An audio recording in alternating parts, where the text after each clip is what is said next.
जय श्री राम। अरण्यकांड का 67वां सर्ग।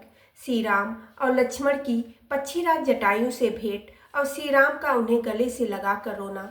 भगवान श्री रामचंद्र जी सब वस्तुओं का सार ग्रहण करने वाले हैं। अवस्था में बड़े होने पर भी उन्होंने लक्ष्मण के कहे हुए अत्यंत सारगर्भित उत्तम वचनों को सुनकर उन्हें स्वीकार किया। तदंतर महाभाव श्री राम ने अपने बढ़े हुए रोष को रोका, उस विचित्र धनुष को उतार कर लक्ष्मण से कहा, वत्स, हम लोग क्या करें, कहाँ जाएं? लक्ष्मण, किस उपाय से हमें सीता का पता चले, यहाँ इसका विचार करो।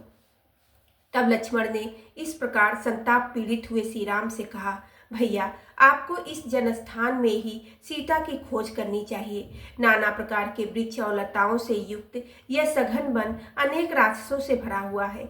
इसमें पर्वत के ऊपर बहुत से दुर्गम स्थान, फटे हुए पत्थर और कंदराएं हैं। वहाँ भांति भांति की भयंकर गुफाएं हैं जो नाना प्रकार के मृगगणों से भरी रहती है।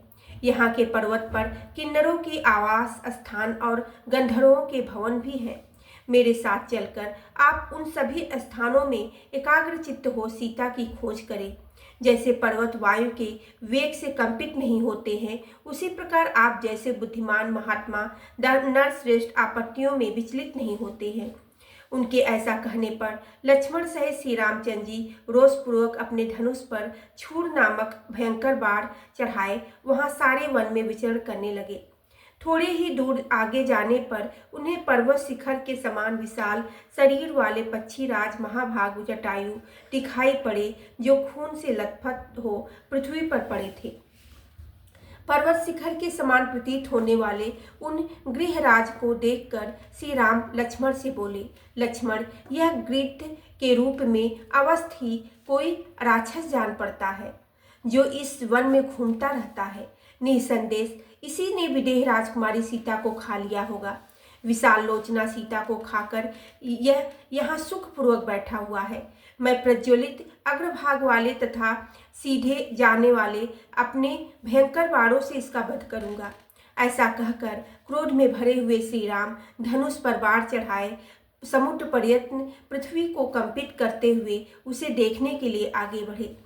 इसी समय पक्षी जटायु अपने मुख से फेन युक्त रक्त वमन करते हुए अत्यंत दीन वाणी में दशरथ नंदन श्री राम से बोले, आयुष्मान, इस महान वन में तुम जिसे औषधि के समान ढूंढ रहे हो, उस देवी सीता को तथा मेरे इन प्राणों को भी रावण ने हल लिया।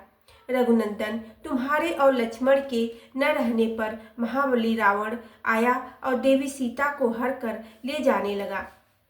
उस पर मेरी दृष्टि सीता पर पड़ी। उस समय मेरी दृष्टि सीता पर पड़ी। प्रभु, ज्यों ही मेरी दृष्टि पड़ी, मैं सीता की सहायता के लिए दौड़ पड़ा। रावण के साथ मेरा युद्ध हुआ। मैंने उस युद्ध में रावण के रथ और छत्र आदि सभी साधन नष्ट कर दिए और वह भी घायल होकर पृथ्वी पर गिर पड़ा।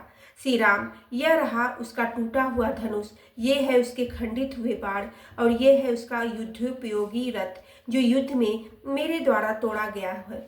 यह रावण का सारथी है जिसे मैंने अपने पंखों से मार डाला था।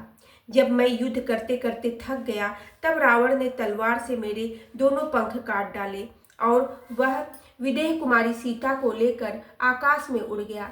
मैं उस राक्षस के हाथ से पहले ही मार डाला गया हूँ। अब तुम मुझे न मारो। सीता से संबंध रखने वाली यह प्रिय वार्ता सुनकर श्री रामचंद्र जी अपना धनुष फेंक दिए और गृध्रराज जटायु को गले से लगाकर वे शोक से विवश हो पृथ्वी पर गिर पड़े और पृथ्वी और लक्ष्मण के साथ ही रोने लगे। अत्यंत धीर होने पर भी श्री राम ने उस समय दूने दुख का अनुभव किया। असहाय हो एकमात्र ऊर्ध्वाश्वास की संकटपूर्ण अवस्था में पड़कर बारंबार लंबी सांस खींचते हुए जटायु को देखकर श्री राम को बड़ा दुख हुआ। उन्होंने सुमित्रा कुमार से कहा, लक्ष्मण, मेरा राज्य छिन गया, मुझे वनवास मिला, पिताजी की मृत्यु हुई, सीता का अपहरण हुआ और ये मेरे परम सहायक पक्षीराज भी मर गए।